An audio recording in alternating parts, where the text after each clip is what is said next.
안녕하세요. 책 읽어주는 사임당 책사임당입니다. 오늘은 부자 아빠 기요사키가 말하는 부자들의 업무 중에서 2부 순서입니다. 부자들의 업무 속에서 살아남고 우리의 돈을 지키는 방법에 대해서 읽어드리도록 하겠습니다.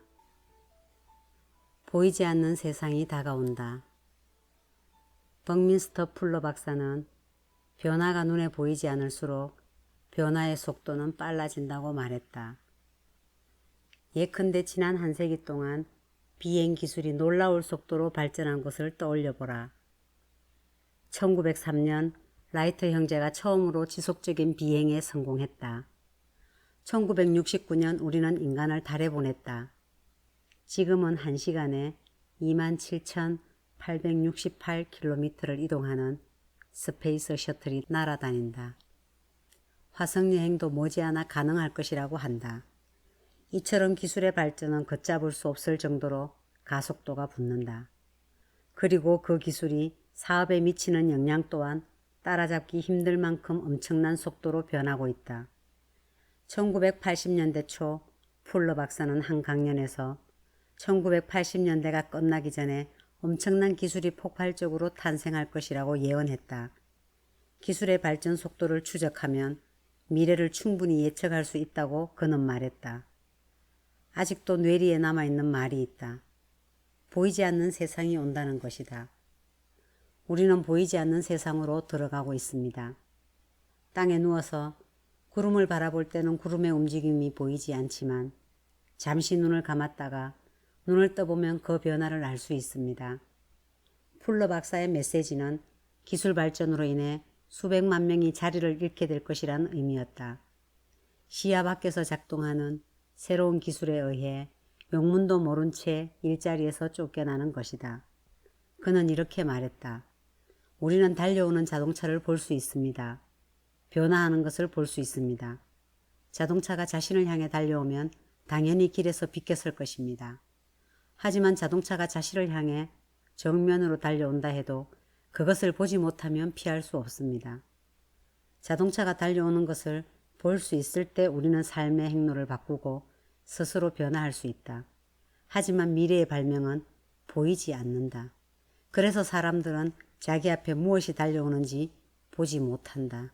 그는 핵심을 다음과 같이 한마디로 요약했다.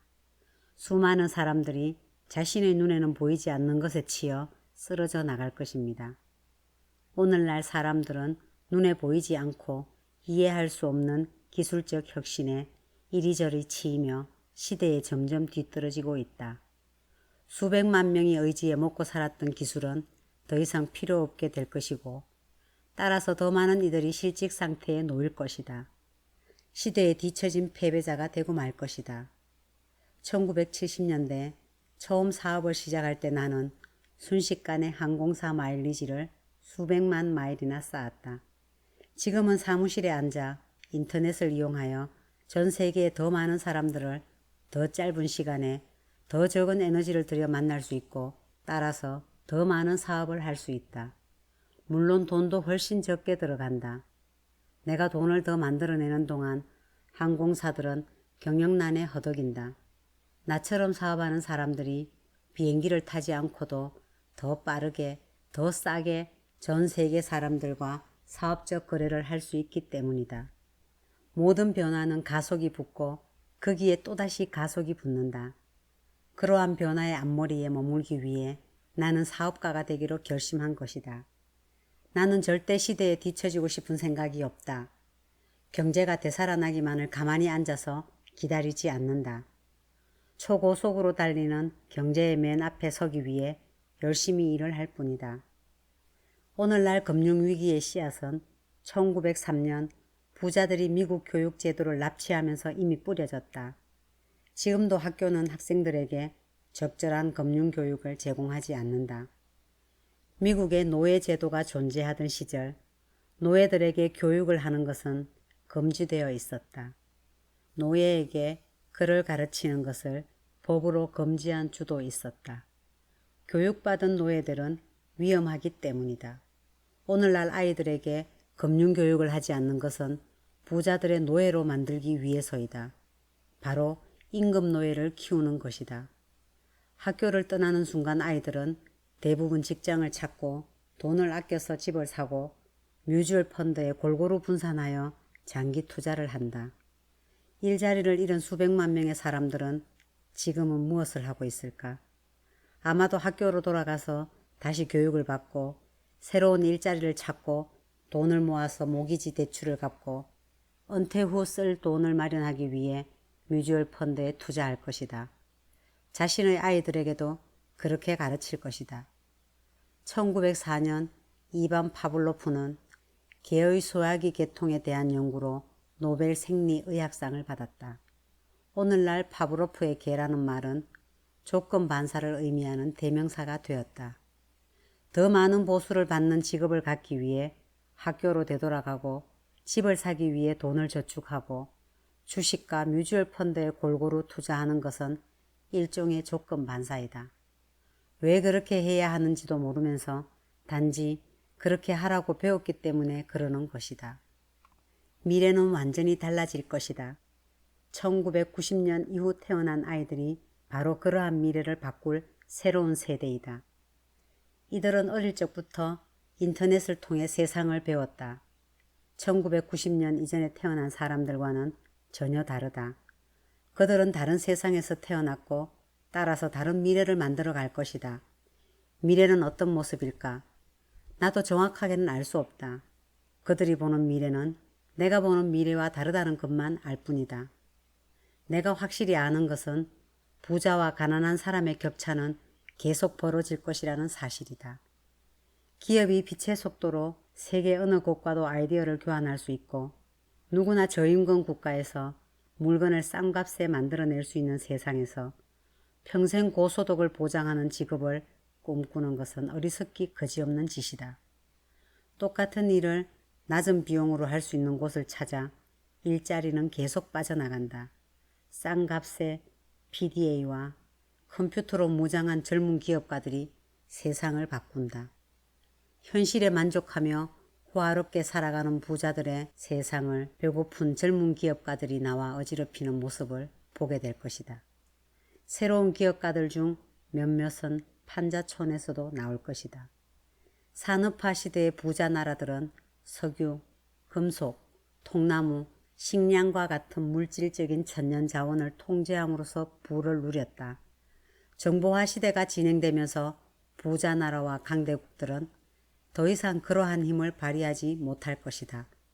진정한 천년 자원, 바로 우리의 생각은 독점할 수 없기 때문이다. 인터넷이라는 보이지 않는 세상에서 세계의 천재들은 해방될 것이고 수백 년 동안 지속되어 온 계급 구분은 무의미해질 것이다. 거대 갑부는 새로 떠오를 것이다. 새로운 경제가 도래하면서 새로운 부가 폭발할 것이다. 새로운 백만장자, 억만장자들이 쏟아져 나올 것이다. 돈은 엄청나게 빠른 속도로 쌓여갈 것이다. 문제는 바로 나 자신이다. 나는 새로운 부자가 될 것인가? 새로운 가난한 사람이 될 것인가? 1950년대 나의 부자 아빠는 새로운 경제의 부흥을 예측하고 그에 따라 움직였다. 그는 경제적 자유보다는 경제적 안정을 선택했다. 하지만 결국에는 이 두 가지를 모두 획득했다. 우리는 언어를 통해 생각한다. 우리가 말로 묘사하지 못하는 것은 개념화하지 못한다. 돈의 언어를 아는 것, 그 말을 사용할 줄 아는 것은 곧 돈이 무엇인지, 어떻게 작용하는지 개념적으로 이해하는 것이다. 전문가들에게 끌려다니며 관습적인 조언을 맹목적으로 따르지 않고 스스로 금융 결정을 하기 위해서는 돈의 언어를 알아야 한다. 머리가 나빠서 이해하지 못한다는 마음가짐을 버려야 한다. 말을 배우면 이해할 수 있게 되고 그 결과를 통제할 수 있게 된다. 성경에 이런 말이 나온다. 말씀은 육신이 된다. 다시 말해서 우리가 쓰는 말이 곧 우리를 대변한다. 1903년 부자들은 교육제도를 접수하고 나서 가장 먼저 돈의 언어를 빼앗고 대신에 실제 세상에서는 거의 쓰지 않는 수학과 같은 학교 선생들의 언어로 바꿔버렸다. 전체 인구의 90%가 경제적으로 곤란을 겪는 주요한 이유는 바로 돈의 언어를 배우지 못했기 때문이다. 가난한 사람의 언어와 부자의 언어를 이야기했듯이 우리는 같은 말을 하더라도 실제로는 전혀 다른 언어를 쓰고 있다. 예컨대 장기간이라는 말은 금융 지식이 있는 사람들과 없는 사람들에게 다른 의미로 이해된다. 분산 투자도 마찬가지다. 투자라는 말도 다르게 쓰인다. 예컨대 어떤 사람이 부동산에 투자한다라고 말할 때 그것이 무슨 뜻인지 어리둥절할 때가 많다. 자기가 살 집을 샀다는 뜻인지, 부동산 시장을 들락거리면서 사고 팔기를 반복하는 부동산 투기를 한다는 뜻인지, 현금 흐름을 확보하기 위한 임대 자산을 샀다는 뜻인지 알 수 없다. 풀러는 자이언트 크런치에서 이렇게 쓰고 있다. 지금은 세상을 떤 친구 중에 모건 가문의 일원으로 엄청난 갑부가 하나 있었다. 그는 내게 말했다. 난 자네를 좋아하네. 그래서 유감스럽지만 자네가 성공하지 못할 것이라는 사실을 알려주고 싶네. 자네는 이해하기 어려운 말을 쉽게 설명하는 일을 하지만 성공의 첫 번째 원칙은 복잡하게 할 수 있는 일을 단순하게 만들지 말라는 걸세. 그의 고마운 조언에도 불구하고 나는 이 책에서 거인에 대해 쉽게 설명하고자 한다. 나는 풀러의 전통을 그대로 이어받고 있다는 것이 자랑스럽다. 거인이라는 말이 부자라는 말로 바뀌었을 뿐 내가 하고 싶은 일은 풀러와 마찬가지로 언제나 복잡한 용어로 된 것을 누구나 알아들을 수 있는 쉬운 말로 설명하는 것이다. 풀러 박사는 말의 힘에 대한 확신이 있었다. 그는 강연에서 이렇게 말했다. 인간이 발명한 가장 강력한 도구는 말이다. 태초에 말씀이 있었다. 산업화, 즉 기술적으로 인간이 협력할 수 있게 된 것도 말이 있었기에 가능했다. 말을 주고받음으로써 삶의 도전을 헤쳐나가는 방법에 대한 인류의 지식은 급속도로 발전했다. 풀러 박사의 이야기를 듣기 전에는 말의 힘을 의식하지 못했다. 1983년 36살이 되어서야 나는 한평생 교사로 살아온 가난한 아빠가 말을 신중하게 하라고 했던 이유를 이해했다. 내가 고등학생이었을 때 국어에서 2번이나 낙제한 이유를 깨달았다. 나는 말의 힘을 믿지 않았기 때문이다. 말이 내 삶을 변화시킬 수 있다는 사실을 몰랐던 것이다. 가난한 사람의 말을 쓰면 나는 가난한 마음가짐을 갖게 되고 그러한 마음가짐은 실제로 나를 가난하게 만든다. 인간이 발명한 가장 강력한 도구는 말이라는 의미를 나는 비로소 이해했다. 말이 우리 두뇌의 연료이며 가장 위대한 자산이자 가장 위대한 부채라는 사실을 깨달았다. 1903년 금융 과목을 교육제도에서 뺀 것도 이 때문일 것이다. 말씀은 육신이 된다라는 성경 구절이 새로운 의미로 다가왔다. 부자 아빠가 내게 불가능해 라는 말 대신 어떻게 할 수 있을까 라는 말을 하라고 가르친 이유를 깨달았다. 내 삶은 나의 말의 총합이라는 사실을 깨달았다. 더 나아가 부자들이 쓰는 말을 이해하지 못하고 사용할 줄 모르면 나 역시 게임판의 볼모, 희생자, 노예가 되고 만다는 사실을 알았다. 그 뒤로 나는 보통 사람들이 흔히 쓰는 말, 좋은 직업을 잡아라, 돈을 아껴 써라, 버는 한도 안에서 살아라, 투자는 위험하다, 빚은 나쁘다, 집은 자산이다와 같은 말을 쓰지 않도록 노력했다. 금융노예의 삶에서 탈출하기 위한 유일한 티켓은 돈의 언어, 부자들의 언어를 이해하는 것이었다. 1983년에 나는 금융 언어, 부자들의 언어를 배우는 학생이 되었다. 1974년 해병대를 제대한 나는 가난한 아빠의 길을 따르지 않겠다고 마음먹었다. 직장인 자영업 안으로 들어가고 싶지 않았다. 나는 스탠더드 오일 유조선으로 돌아가거나 항공사 파일럿이 되지도 않았다. 나의 꿈은 직장인 자영업이 아니라 사업가, 투자가에 있었다. 나는 직업적 안정성을 추구하지 않았다. 또한 내가 번 돈 안에서 살아가는 것을 원하지도 않았다. 나는 부자 아빠의 발자국을 따르기로 결심했다. 사업가, 투자가에 들어갈 수 있는 길을 알려달라고 했을 때 부자 아빠는 이렇게 말했다. 가장 먼저 파는 방법을 배워야 한다. 수많은 사람들이 경제적 어려움을 겪는 가장 큰 이유는 다른 사람에게 팔 것이 없거나 파는 법을 모르기 때문이다. 경제적으로 어려울수록 팔 것을 찾아야 하고 더 잘 파는 법을 배워야 한다. 혼자 배우기 힘들다면 믿을 만한 판매 훈련 프로그램의 도움을 받는 것도 좋다. 어느 사분면에 있건 판매 기술을 습득하는 것은 수입을 늘리는 가장 좋은 방법이다. 진정으로 기업가가 되고 싶다면 지금부터 시간을 할애하여 판매 기술을 배워라. 몇 년이 걸리더라도 몸에 밴 판매 기술, 특히 거절에 대한 두려움을 극복하는 기술은 값으로 따질 수 없는 소중한 자산이 될 것이다. 돈의 세계에서는 언제나 파는 사람과 사는 사람이 있다. 주식을 팔면 어떤 사람이 그것을 살까? 돈의 세계에서 부자는 팔고 가난한 사람과 중산층은 산다. 판매자는 사업가와 투자자 분면에 있고 구매자는 직장인과 자영업 분면에 있다. 다람쥐 쳇바퀴 도는 삶에서 빠져나와 부유하고 여유로운 삶을 살고 싶다면 거절당하는 것에 대한 두려움을 극복해야 한다. 판매 기술을 배워야 한다. 돈으로 살 수 없는 귀중한 자산이 될 것이다. 명심하라. 무엇을 살까 고민하기보다 무엇을 팔까 고민하라. 수많은 사람들이 경제적 어려움을 겪는 이유는 파는 것을 싫어하고 사는 것을 좋아하기 때문이다. 부자가 되고 싶다면 사들이는 것보다 파는 것이 많아야 한다.